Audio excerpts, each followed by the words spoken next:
تنكر حبا بعدما شهدا به عليك عدول الدمع وسقمي مولاي صل وسلم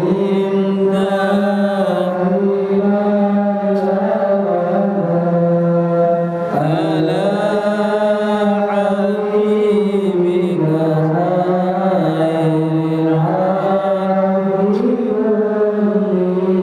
الراحمين وأثبت الوجد خطي أمرت وضنا مثل البهار على خديك والعالم مولاي صل وسلم دائما أبدا على حبيبك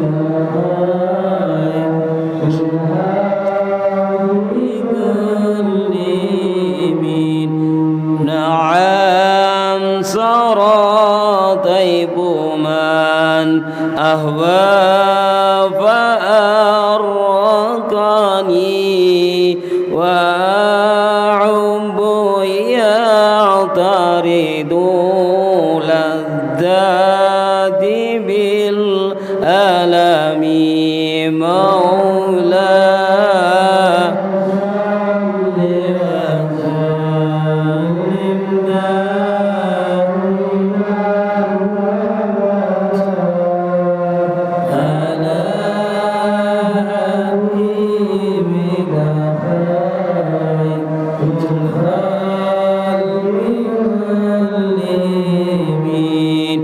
يا ناعمي بالهوى القدري معذرة مني إليك ولو أنصفت لم تلومي مولاي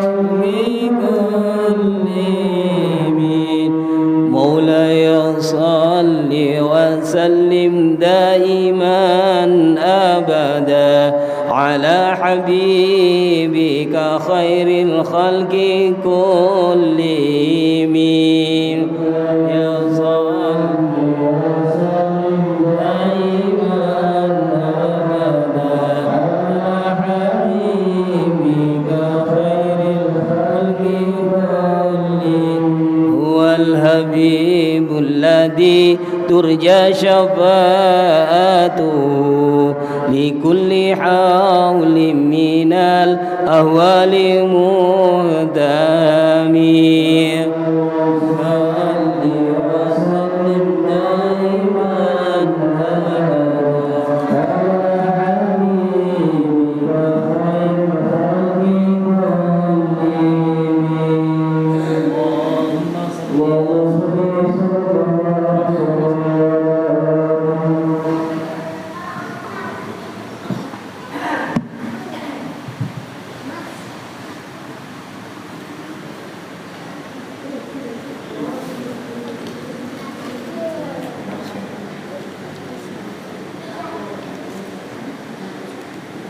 Bismillahirrahmanirrahim. Assalamualaikum warahmatullahi wabarakatuh.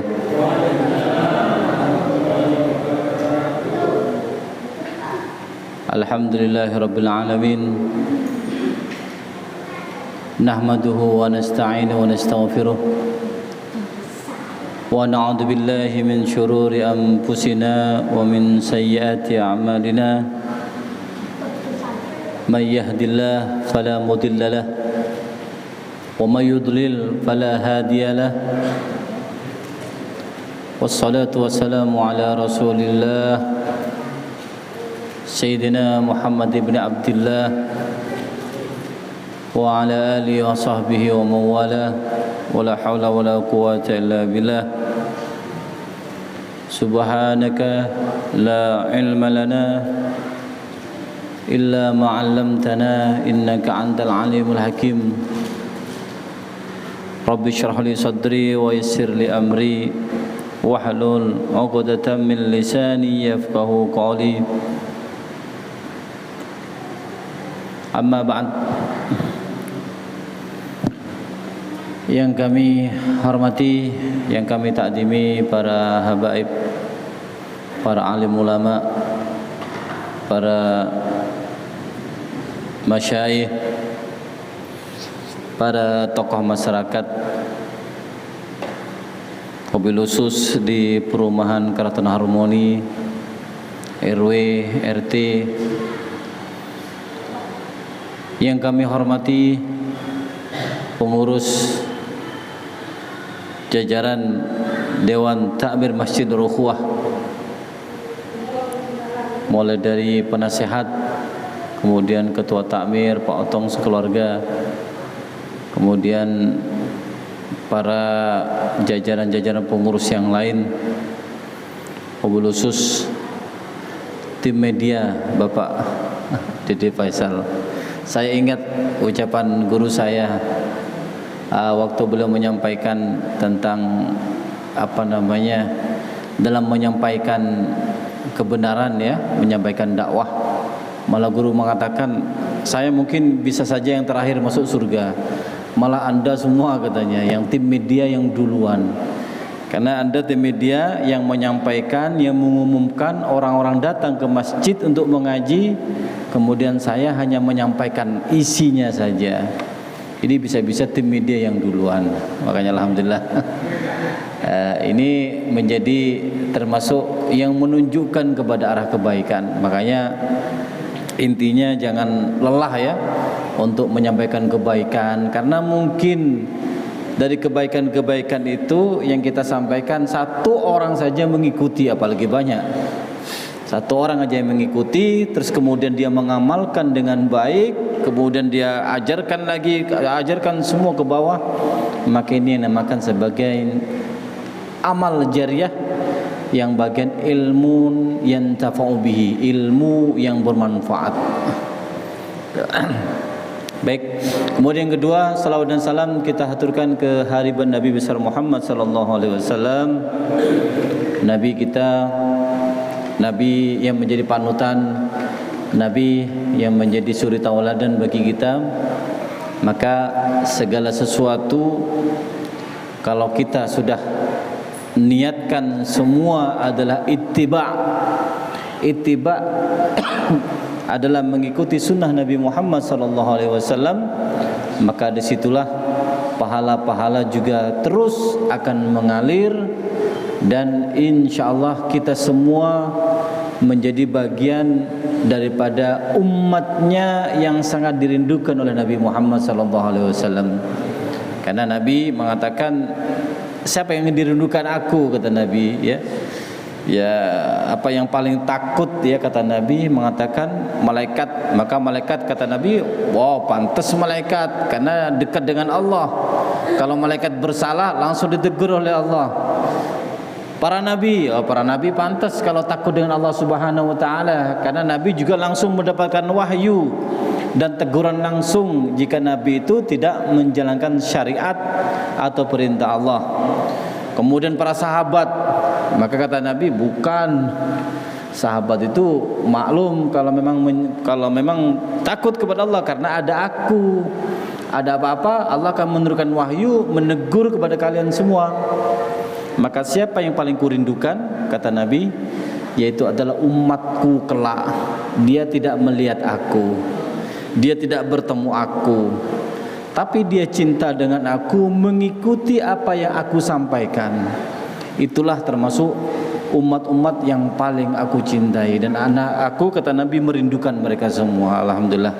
Jadi kita semoga digolongkan seperti itu, karena kita tidak melihat Nabi, tapi alhamdulillah jiwa Nabi selalu tertanam dalam sanubari kita, karena ketika kita melaksanakan sesuatu pasti ingat Nabi. Solat Nabi seperti ini, seperti ini. Alhamdulillah kita sampaikan tentang masalah solat yang akan kita bahas nanti. Itu semua tingkah gerak gerik itu semuanya lengkap, ada dalil dan petunjuk dari Nabi Muhammad sallallahu alaihi wasallam. Maka gerakan kita, solat kita, insyaallah betul-betul sesuai dengan apa yang Nabi lakukan.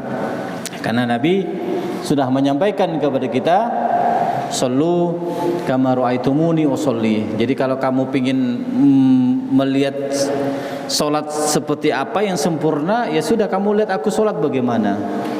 Ya maka kalau ada aliran-aliran yang mengatakan tidak solat, nggak apa-apa, yang penting ingat, dizikri, mengingat kepadaku, kepada Allah Subhanahu Wa Taala, maka itu tidak baik, tidak bagus. Karena kurang dekat apa Nabi dengan Allah Subhanahu Wa Taala, tapi Nabi selalu solat. Nah kita akan bahas nanti bagaimana Nabi solat sampai kakinya bengkak. Ada nanti ya petunjuk, insyaallah setelah ini kita bahas. Kemudian para hadirin, para bapak, ibu, jamaah sekalian, para pendengar sekalian yang berada di rumah maupun dari tayangan ini live ya, enggak ya? Ya dari YouTube ya, yang diberikan Allah Subhanahu Wa Taala. Tentu kita melihat kehidupan sekarang juga, kita tidak memungkiri ada campur tangan langsung dari Allah Subhanahu wa Ta'ala. Bagaimana ketika orang pasrahkan dirinya sepenuhnya dan dia yakin bahwa Allah Subhanahu wa Ta'ala ada, dan Allah Subhanahu wa Ta'ala memberikan pertolongan, dan Allah Subhanahu wa Ta'ala selalu memberikan apa yang dia inginkan, maka kadang-kadang hal yang mustahil bisa terjadi. Seperti dalam kitab Nawadir ini ya. Dalam kitab Nawadir disampaikan suatu ketika ada seorang istri, ini kebetulan suaminya munafik. Ini dia punya suami ya namanya munafik ya, kelihatannya ibadah tapi sebenarnya malas. Kelihatannya dia taat tapi sebenarnya hatinya tidak ada apa-apa, jauh dari Allah Subhanahu wa Ta'ala. Dia melaksanakan ibadah ria'an nas, karena dia ingin dipuji oleh manusia. Jadi bukan murni, bukan tulus, bukan ikhlas karena Allah. Akhirnya dia punya istri, kebetulan istrinya solehah, dan istrinya dia selalu mempunyai amalan, setiap melakukan apapun itu kebaikan ya, baik itu makan, minum, buka pintu, buka lemari, mau tidur, maka si istri tersebut selalu mengucapkan Bismillahirrahmanirrahim, itu pasti. Akhirnya si suaminya ini dengan apa namanya, dengan kemunafikannya, dia pingin melihat istrinya ini bagaimana bismillah ini tidak ada manfaatnya sama sekali. Ya, bagaimana bismillah ini tidak berguna dia membacanya. Ya, pingin menunjukkan bismillah yang dia baca tidak ada pengaruh apapun. Hanya dalam kitab Nawadir itu suatu ketika suaminya itu nitip, ada kotak ya. Kotak, di situ ada isinya, ada uangnya kalau nggak salah ya, ada isinya. Kemudian setelah itu dia mengatakan, istriku, aku titip kotak ini ya, ada kotak, tolong ini disimpan baik-baik, nanti satu saat besok aku ambil. Akhirnya setelah itu, karena ini adalah amanah dari suaminya, istrinya yang soleha, maka dia taat, kemudian ngambil kotaknya dia simpan.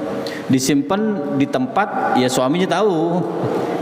Simpan satu tempat, kemudian dikemas, dibungkus, dirapikan baik-baik. Nah, setelah itu disimpan sudah.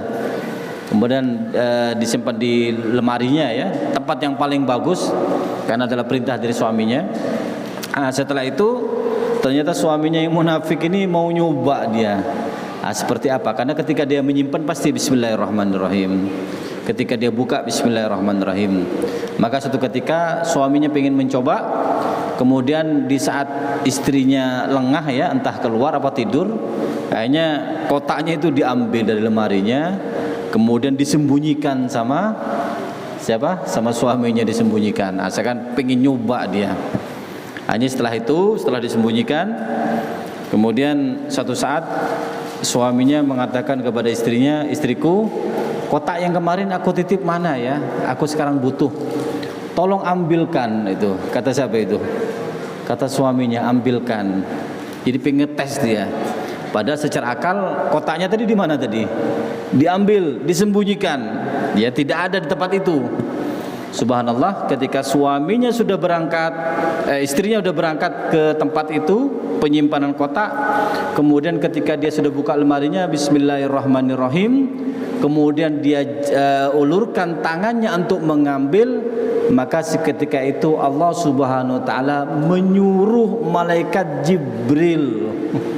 Dalam kitab Nawadir itu, apa kata Allah? Ya Jibril, kotak itu ambil, taruh di tempat yang semula. Subhanallah, ketika sudah istrinya masuk tangannya, padahal kan tadi udah diambil ya kotaknya, disembunyikan. Ngambil, ternyata kotak masih ada di posisi itu masih. Siapa yang naruh tadi? Adalah malaikat Jibril atas perintah Allah ngambil. Ya istrinya nggak tahu apa-apa, karena istrinya berpikir barangnya masih di situ. Ya masih belum pindah, karena dia tidak tahu kalau suaminya ternyata menyembunyikan. Hanya setelah itu diambil, diserahkan kepada suaminya, suaminya langsung nangis dia. Taubat kepada Allah, kemudian dapat hidayah dari Allah Subhanahu wa taala. Kemudian dia tidak menjadi munafik karena yakin ternyata betul-betul bismillahirrahmanirrahim ini betul-betul mengandung keutamaan luar biasa. Muncul yang hilang ternyata muncul. Halo? Halo? Halo?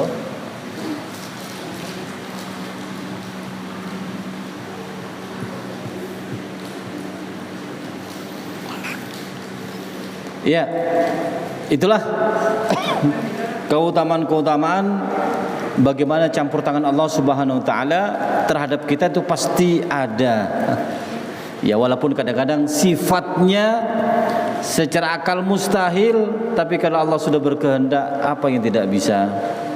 Maka karena keyakinannya istrinya, karena keyakinannya, ketawakalannya, pasrahannya dirinya kepada Allah, dan selalu yakin dengan apa yang akan diberikan oleh Allah, keistimewaan dari bismillahirrahmanirrahim itu, maka hal yang tidak disangka-sangka ada. Sama dengan dalam cerita kedua dalam kitab Nawadir itu, pada zaman Nabi Sulaiman ya. Pada zaman Nabi Sulaiman ada Nabi Sulaiman jalan di pesisir itu, kok ada air begini airnya itu ya. Kok yang lain agak tenang, tapi kok semacam apa kayak ada pusaran-pusaran itu ya. Hanya Nabi Sulaiman memerintahkan kepada jin ya, karena jin pada saat Nabi Sulaiman adalah nurut, makhluk apa-apa nurut dengan Nabi Sulaiman. Karena memang mukjizat Nabi Sulaiman, makhluk baik jinkah bahkan setankah gitu loh.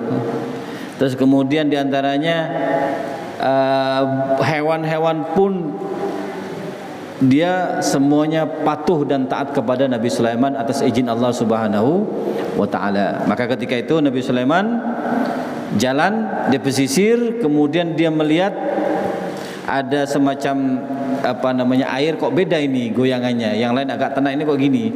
Hanya memerintahkan kepada jin-jin, kamu masuk ke dalam air itu, ada apa di bawah ini, kok lain ini.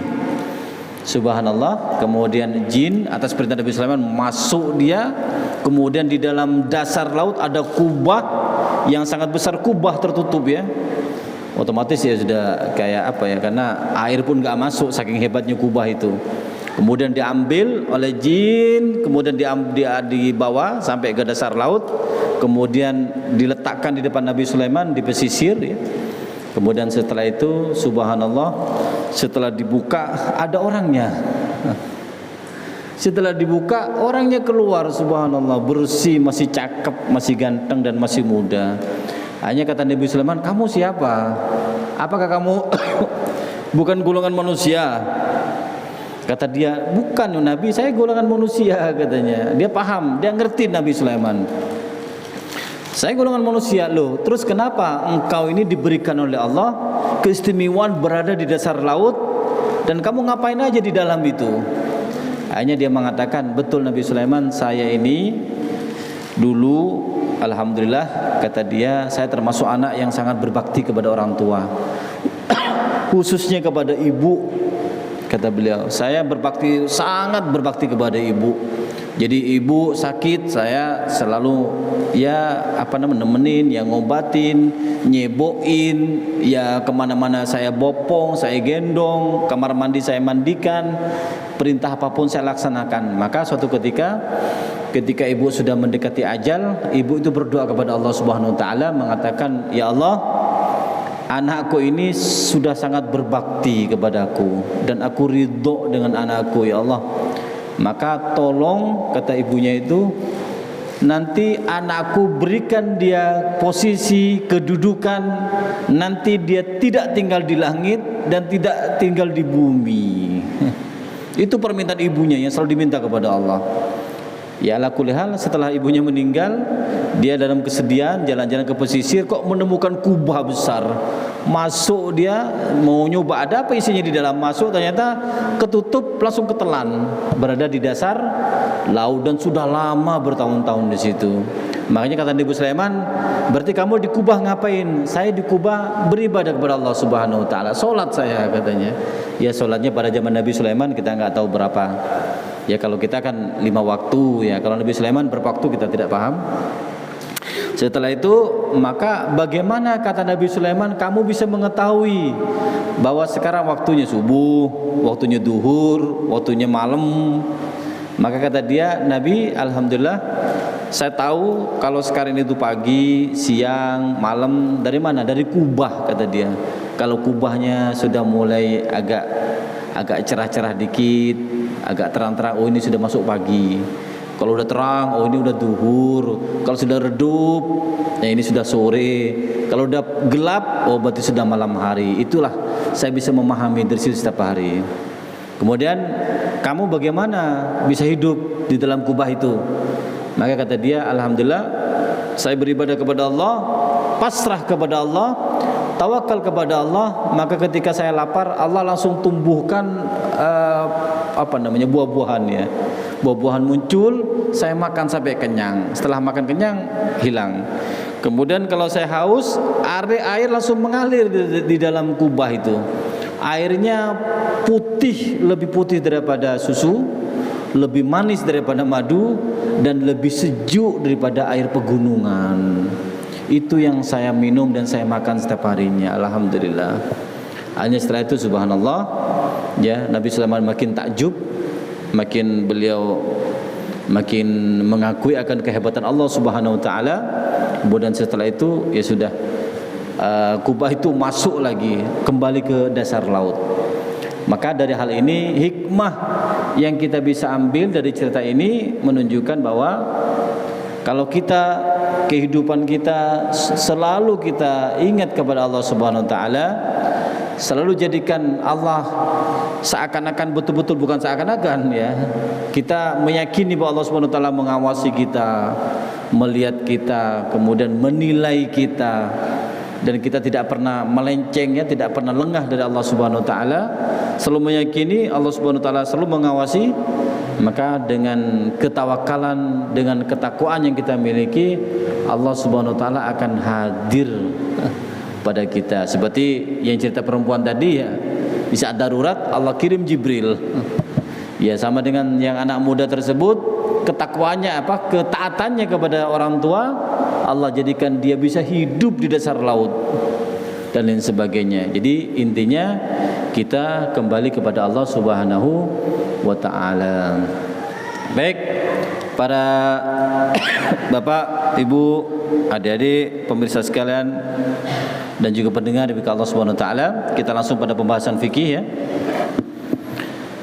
Bismillahirrahmanirrahim. Lanjutan dari kemarin tentang pertanyaan-pertanyaan seputar salat. Ini pertanyaan berikutnya adalah,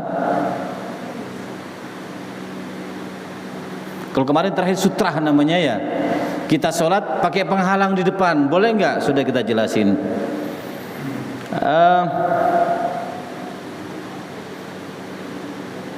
Baik.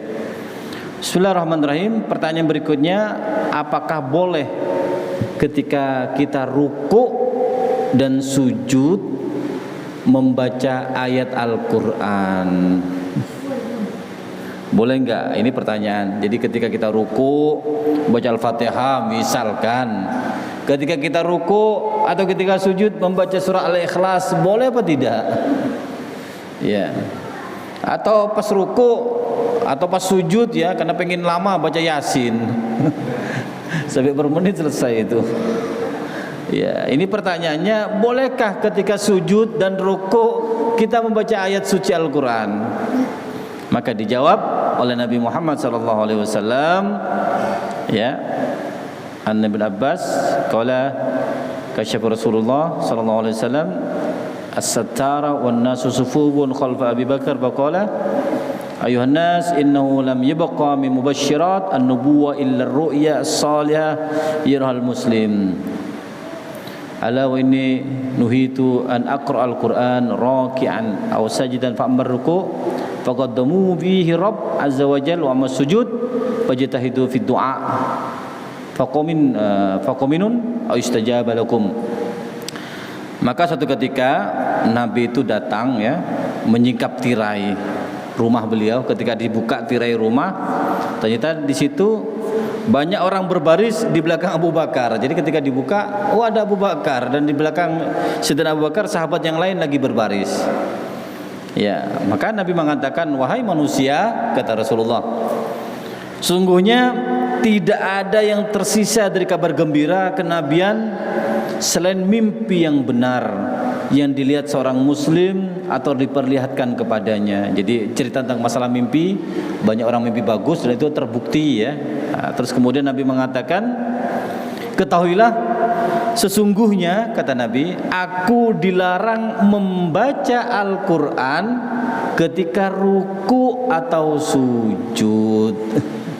Jawaban ini kita bisa ambil kesimpulan, maka ketika ruku dan sujud jangan membaca surat Al-Quran.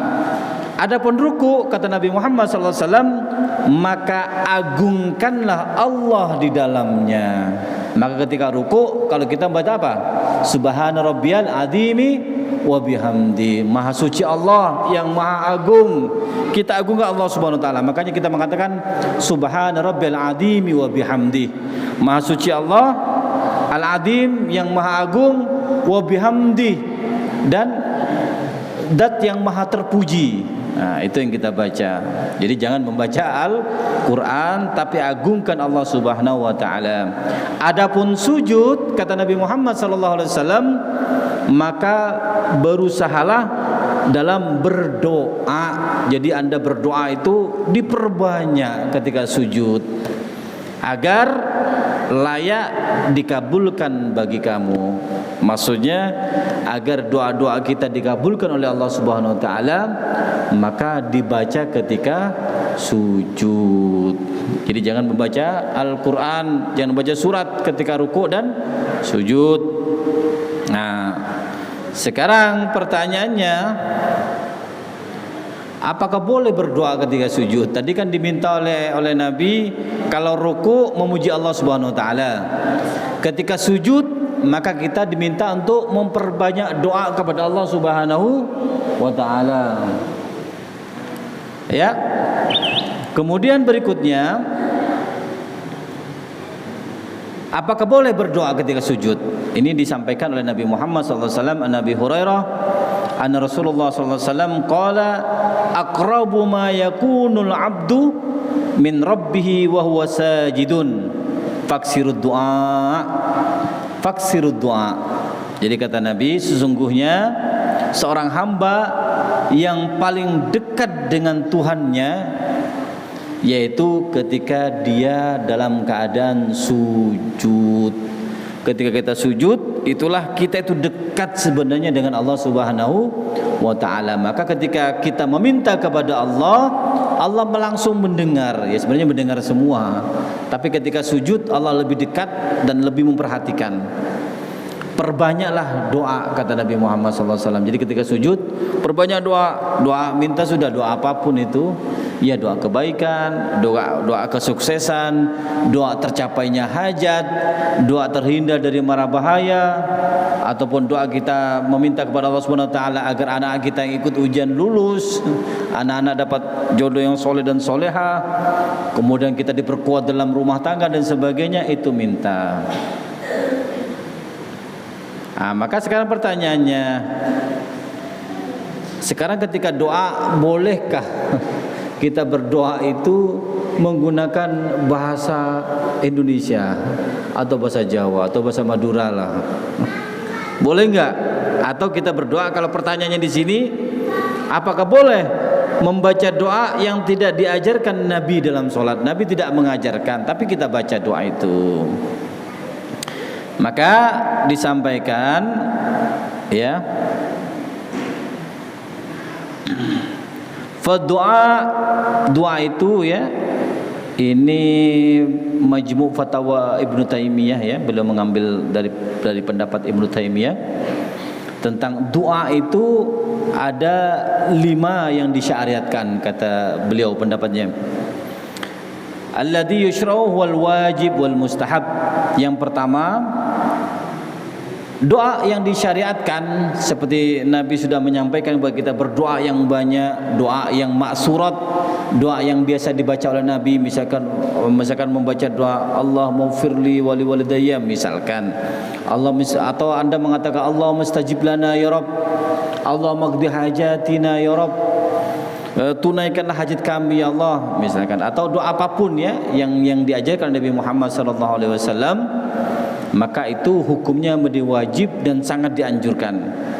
Kemudian yang kedua, wa amal buha mubah falustahabbu wa la yubtilus shalah. Adapun doa yang boleh, ya, dan tidak dianjurkan dan tidak membatalkan salat. Misalkan doa apapun, mengatakan dalam doa misalkan Allahumma inni a'udzubika minal ajzi wal kasal, misalkan, ya Allah lindungi aku dari lemah dan juga dari malas. Itu misalkan tidak biasa, tidak diajarkan, tidak biasa dibaca dalam sujud. Misalkan Allahumma atini ya Rabb al-fulus kasir, misalkan, ya Allah berikan saya uang yang banyak. Itu boleh, mubah, dan tidak membatalkan sholat karena menggunakan dalam bahasa Arab.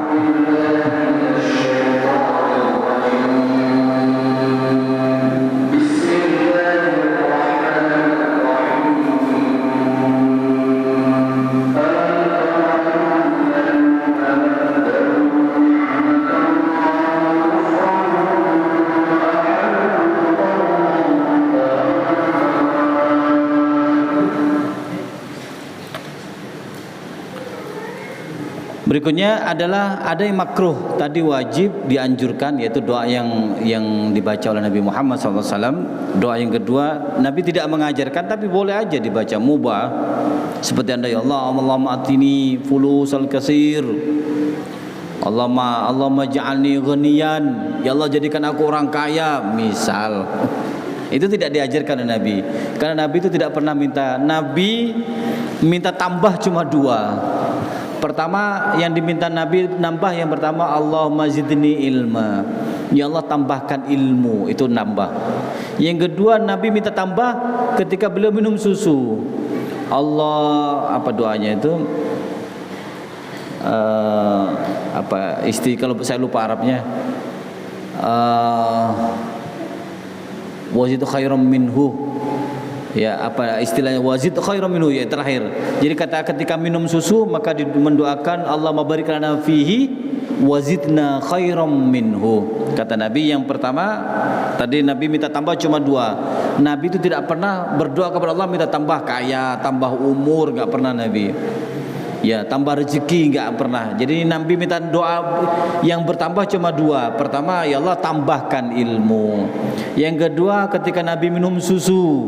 Ketika minum susu, Nabi berdoa, Allahumma barik lana fihi. Ya Allah berikan keberkahan di dalam susu ini, wazidna khairam minhu, dan berikan saya tambahkan yang lebih baik daripada ini, dan berikan tambahkan saya lebih bagus daripada susu. Maka dia mengatakan, apa yang lebih bagus daripada susu? Ada yang mengatakan tiada lain yaitu minuman ketika kita berada di surga Allah Subhanahu wa ta'ala. Karena ada yang mengatakan puncak minuman yang terbaik susu, walaupun ada yang mengatakan air zam-zam ya. Tapi dalam doa Nabi ini, Nabi mengatakan Allah barik lana fihi wazidna, tambahkan kami ya Allah yang lebih bagus daripada susu. Apa itu? Yaitu minuman kelak ketika kita berada di surga Allah Subhanahu wa ta'ala. Ya, terus yang kedua makruh. Makruh ya, yang pertama wajib dan jangan dianjurkan berdoa yang doa seperti yang dibaca Nabi Muhammad SAW. Yang kedua adalah boleh doa apapun lah.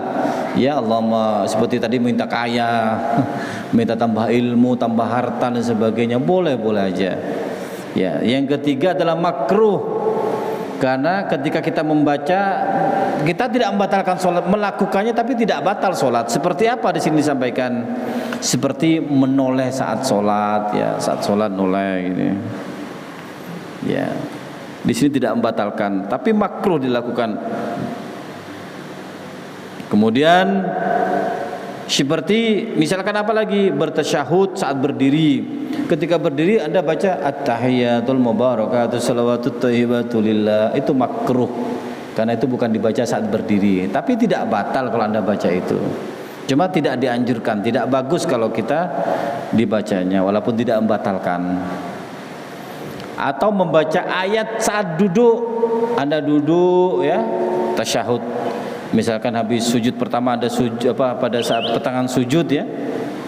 Anda baca ayat duduk, saat duduk Anda biasa baca Rabbi firli warhamni warfa'ni warzuqni wajburni wahdini wa'afini wa'fu'anni misalkan, tapi malah Anda baca surat Yasin misalkan. Itu makruh saja karena bukan tempatnya. Nah, yang berikutnya adalah haram dibaca, diucapkan ketika sujud, diantaranya ya membaca doa ya. Dalam solat ini, dalam solat bukan hanya dalam sujud, dalam solat membaca doa yang karena ucapan biasa maksudnya adalah ucapan ya, ucapan bahasa selain daripada bahasa Arab, itu dianggap ucapan biasa. Maka ketika solat jangan Anda ketika saking khusyuknya mengatakan ya Allah tolong kami ya Allah, jangan seperti itu. Jadi kalaupun kita tidak bisa, tidak tahu dalam berbahasa Arab, membaca doa bahasa Arab, enggak apa-apa. Anda berbahasa Indonesia boleh tapi dalam hati. Jangan dilafatkan. Jadi yang tidak boleh di sini berdoa ketika sholat menggunakan bahasa selain bahasa Arab tapi dilafatkan. Kalau dalam hati ya boleh, Anda enggak apa-apa. Mau doa bahasa Madura, ya, bahasa Indonesia, bahasa Jawa boleh tapi dalam hati. Tapi ketika dilafatkan tidak boleh. Ya. Doa selain yang berbahasa Arab. Nah, ini berikutnya, apakah boleh berdoa bahasa Indonesia dalam sholat? Maka disampaikan oleh Imam Nawawi wala yajuzu. Maka kata Imam Nawawi tidak boleh membuat-buat doa yang tidak maksur, yang tidak ada dalam Al-Quran dan Sunnah, kemudian diucapkan dalam bahasa asing selain bahasa Arab. Maka tidak ada perbedaan pendapat dalam masalah ini. Salat menjadi batal disebabkan perbuatan tersebut. Bukan hanya tidak boleh, maka salat pun akan menjadi batal karena kita dalam salat menggunakan selain bahasa Arab. Maka kalau tidak tahu, tidak hafal, cukup berdoa menggunakan bahasa kita yang kita mengerti, yaitu dibaca di dalam hati. Kalau dilafatkan di lisan maka itu tidak boleh. Bahkan sholat kita pun akan menjadi batal karena ada campuran bahasa daripada selain bahasa Arab. Baik, berikutnya. Berapa menit? Berapa lamakah salat Nabi ketika malam? Jadi ketika salat malam berapa lama Nabi salat malam? Ini pertanyaannya. Tadi saya cerita, "Shallu kama ra'aitumuni usolli," kata Nabi, ya, salatlah kalian sebagaimana aku salat. Nah, sekarang pertanyaannya, salat Nabi seperti apa? Kalau Anda mau niru bagus. Tapi kalau tidak mampu, ya cukuplah yang wajib-wajib saja. Maka disampaikan anna Nabi sallallahu alaihi wasallam, anna Nabi Allah kana yaqumu minal laili hatta tafattara qadamahu faqalat Aisyah lima tasna'u hada ya Rasulullah wa qad ghafara Allahu laka ma taqaddama min dhanbika wa ma ta'akhkhar qala afala uhibbu an akuna 'abdan syakura. Istri beliau Sayyidatuna Aisyah mengatakan sungguhnya Rasulullah SAW melaksanakan sholat malam hingga bengkak kedua kakinya saking lamanya. Bahkan ada yang mengatakan guru saya, Nabi itu dalam sholat malamnya itu 30 juz tuntas. Jadi dalam satu rakaat yang saya dengar dari satu somah dalam ceramahnya, itu satu rakaat 2 juz setengah. Itu satu rakaat.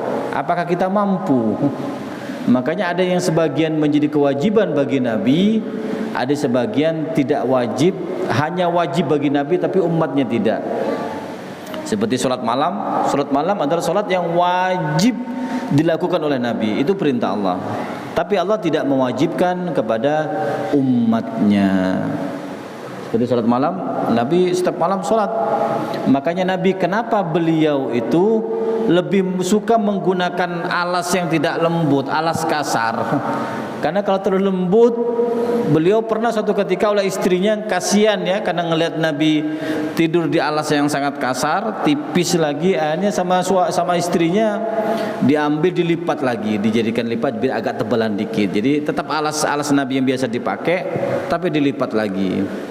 Akhirnya habis itu Nabi tidur bangun hampir kebablasan. Hanya dipegang tempat tidur beliau, kok lembut katanya. Hanya Nabi mengatakan, siapa ini yang mengganti alas tidurku ini, siapa katanya. Maka istri beliau mengatakan, saya ya Rasulullah, saya kasihan kan itu lu keras. Makanya sampai Nabi kalau tidur itu punggungnya ada bekas alasnya itu. Apa kata Nabi? Jangan diganti. Saya ini saking enaknya sampai hampir ketinggalan sholat malam, kata Nabi. Saking enaknya. Maka Nabi mengatakan jangan, biarkan aja sudah.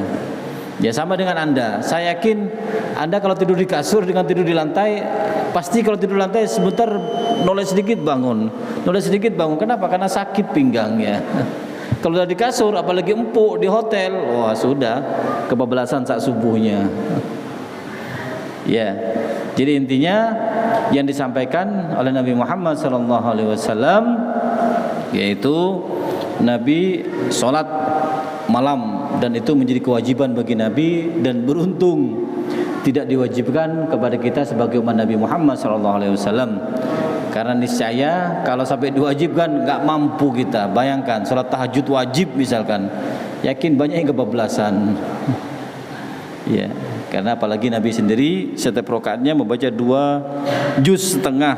Itu pun bacanya Nabi tidak cepat, nggak seperti kita. Bismillahirrahmanirrahim, alhamdulillah cepat selesai. Nabi pelan, taratil beliau bacanya. Dan itu sekali berdiri 2 juz setengah. Berarti berapa rakaat itu sampai 30 juz itu? Insyaallah. Baik, ini para bapak ibu yang bagi Allah Subhanahu wa taala, hal yang perlu kita perhatikan. Jadi ketika sholat jangan lupa untuk sujud, untuk ruku, jangan membaca ayat Al-Quran, tapi baca, kalau ruku mengagungkan Allah Subhanahu wa taala, kalau sujud ya diperbanyak kita berdoa kepada Allah Subhanahu wa taala, karena sujud itu adalah hamba posisinya lagi dekat dengan Allah Subhanahu wa taala.